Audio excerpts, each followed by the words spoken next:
Le chevalier et la marchande de soie. 6e chapitre. Dernière vogue. Morgane a dépassé le bonsaï. Maintenant, j'en étais sûr, son espèce différait totalement de la première plante.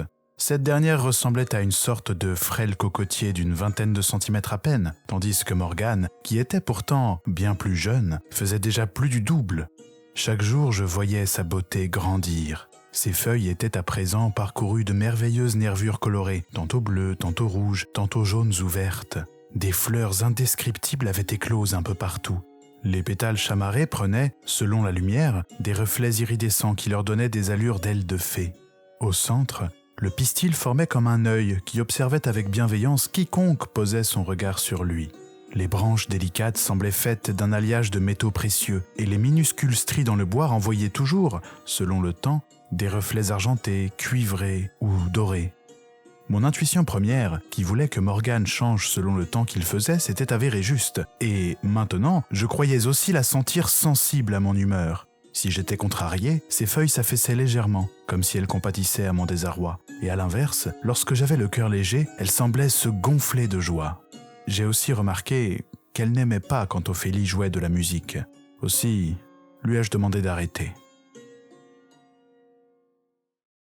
Quand je regarde au-dessus du piano, je ne sais pas ce que je vois. Une amie, une mère, une compagne, une amante, une princesse, ma princesse. Peut-être tout en même temps. Je ne sais plus, tout se brouille. Et pourtant, l'observer m'apaise. Même immobile, elle s'est éveillée en moi de tendres émotions que personne jusqu'à présent n'a su trouver. Je repense aux moments partagés avec elle comme s'ils appartenaient au simple prélude d'une extraordinaire existence. Et j'attends le futur avec impatience parce que je sais que mon avenir et le sien ne feront qu'un. Elle change, sans changer, s'épanouit dans sa fragilité, me montre qu'elle est forte mais qu'elle a besoin de ma protection. D'un mot, d'une attention, elle sait hisser mon esprit vers le haut. On compare souvent l'amour à une flamme. C'est une mauvaise image à mon sens. L'amour, c'est une graine qu'on plante ensemble, qu'on regarde pousser. Parfois on la délaisse, alors elle dépérit, et, si le destin le veut, on en plantera une autre. Mais si on prend la peine de l'entretenir, cette petite créature fragile peut se changer en une chose merveilleuse et robuste, une plante magnifique qui refleurit chaque printemps. Les pollens portés par le vent iront parfois s'échouer, mais d'autres fois, ils permettront à un nouveau cycle de commencer et à d'autres graines de germer. Elle a pour moi des gestes simples, des attentions qu'aucune autre n'a. Elle me connaît, sait chaque mécanisme de ma pensée, comprend chaque rouage de mon caractère. C'est comme si nous parlions une langue sans mots, connue de nous deux seulement. Le temps passé sans elle n'est pertinent que parce qu'il se termine par la promesse de la revoir.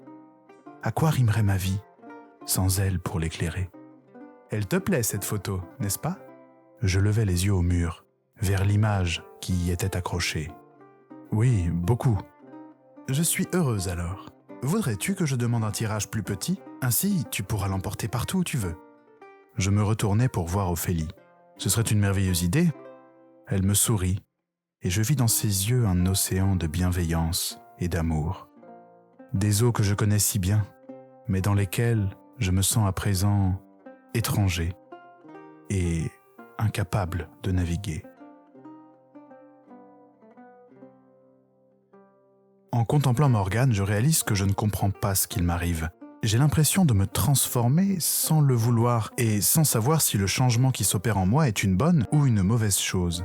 Ophélie, elle, n'a pas changé. Mais quand elle me parle, je n'ai plus la force de l'écouter. Je sais d'avance ce qu'elle va dire. Je peux prédire chaque mot qu'elle prononcera, chaque geste qu'elle fera. L'autre jour, sa caresse sur moi m'a fait l'effet d'un papier de verre. C'est comme si j'étais devenu incapable de ressentir la douceur ou la tendresse, si c'est par Ophélie qu'elle me parvient. J'aurais bien pris le funiculaire pour gagner du temps, mais Ophélie avait insisté pour que nous montions à pied, histoire de faire un peu d'exercice. La vogue des marrons était un événement ici, et on se pressait des 4 coins de la région pour y faire un tour. Plus tôt dans la semaine, le cortège des forains était passé juste devant la boutique d'Ophélie, et elle avait été ravie de voir le charivari. Je ne partageais pas son émerveillement à ce sujet. À mon sens, on faisait trop de bruit pour un folklore aussi perturbateur qu'inintéressant. Pour aller à la vogue, Ophélie avait mis une magnifique robe dont je venais de lui faire cadeau. Je pense que c'est pour me faire plaisir qu'elle a décidé de l'apporter, car lorsque je lui ai offert, j'ai bien senti que ce présent ne lui avait pas vraiment plu. Pourtant, si j'ai fait le choix de ce modèle, c'est justement parce qu'il avait des couleurs assez semblables à celles de Morgane. Comment était-il possible d'avoir quelque chose de plus beau ? Pourquoi Ophélie n'avait-elle pas pu voir d'emblée que ce vêtement était si splendide ? Enfin, je regrettais tout de même un peu mon choix en voyant Ophélie ainsi vêtue. Je trouvais que la robe ne lui allait pas correctement. C'est comme si elle essayait de ressembler à Morgane sans y parvenir, comme si elle voulait la tourner en ridicule en se déguisant en elle. La chose me contrariait. Je voyais Ophélie remonter les marches des pentes, essoufflée mais satisfaite de m'attendre à chaque nouveau palier. Je n'aimais pas qu'elle me prenne de haut. Une fois arrivés au sommet, sur la place où se tenait la fête, nous fîmes un petit tour. Bien sûr, nous prîmes des marrons. D'expérience, je savais précisément à quel marchand il fallait les acheter, car la filouterie va bon train à la vogue, et mieux vaut s'y connaître pour ne pas se retrouver avec un cornet à moitié rempli de châtaignes pourries. Je remarquais, avec assez d'indifférence, qu'en prétextant qu'elle n'avait pas faim, Ophélie, qui pourtant adorait les châtaignes, me permettait d'en manger plus. Nous fîmes quelques jeux d'adresse sans en gagner aucun. Je m'étonnais cependant, car chaque forain y allait de son compliment à Ophélie. Tous la trouvaient resplendissante et me questionnaient pour savoir si j'étais son frère. Auquel cas, ils demandaient sa main. Je n'ai su que penser. Aucun d'eux n'a jamais vu Morgane.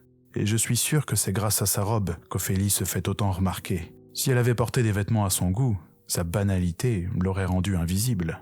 Et dire que je délaisse Morgane pour une après-midi futile. Lorsque nous sommes partis de l'appartement pour nous rendre à la vogue, j'ai eu l'impression que Morgane pleurait. Ses feuilles étaient tombantes, et une étrange rosée goûtait de certaines d'entre elles. Je m'en veux de l'abandonner ainsi, elle qui ne m'abandonne jamais. Penser à elle me brise le cœur. Je rentrais tôt ce soir, mais Ophélie m'avait devancé. Le hasard avait fait que son service s'était terminé avant son heure habituelle. Accoudée sur la table du salon, elle semblait m'attendre. L'inquiétude lui allait mal.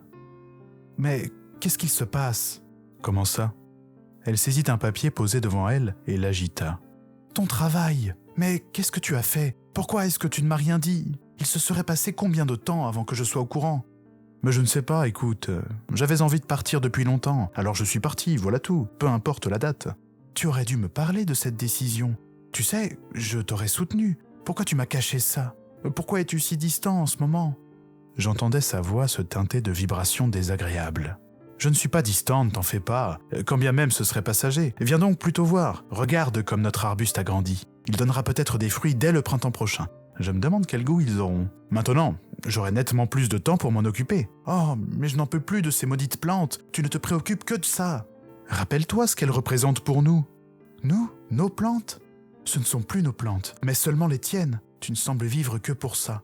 Au lieu de vénérer ces choses comme des fétiches, tu devrais plutôt revoir tes priorités. Si tu continues ainsi, elles ne symboliseront plus que des souvenirs. » Je ne lui répondis pas.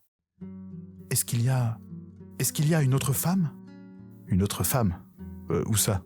Ne me prends pas pour une idiote. Est-ce que tu as une autre femme que moi dans ta vie en ce moment ?»« Mais non, où vas-tu chercher ça ? Tu sais très bien que jamais je n'irai... »« Non, je ne sais rien. Bon sang, parle-moi, dis quelque chose. Tu n'es plus le même. C'est comme si tu t'en allais sans t'en rendre compte. Tu changes tellement. J'ai l'impression que tu pars sans même savoir où tu vas. Tu t'éloignes et je suis impuissante. Tu n'imagines pas à quel point ça m'inquiète et ça me rend malheureuse. » « Ophélie, écoute, je ne sais pas quoi te dire. Je suis désolé pour cette affaire de démission. C'est vrai, tu as raison, j'aurais dû te prévenir. » « Pourquoi ne l'as-tu pas fait ? Avais-tu peur de ma réaction ?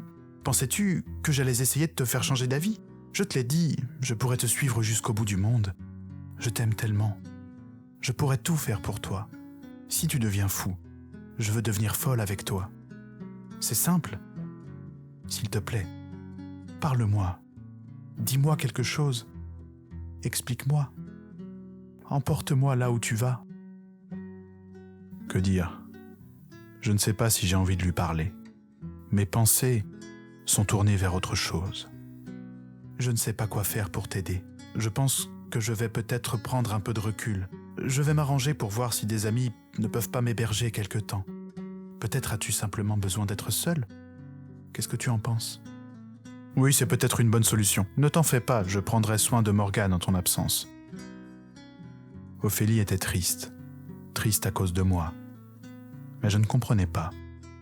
Je voyais son malheur, mais où était le mien ? Pourquoi avais-je l'impression que ce désespoir me transformait en golem ? Était-ce parce que, dans les tréfonds de mon âme, je me sentais indiciblement heureux que je ne pouvais trouver de place pour le chagrin? Était-ce parce que, dans mes yeux et mon cœur, Ophélie n'était plus la même? Elle n'a pas dit un mot en préparant ses affaires.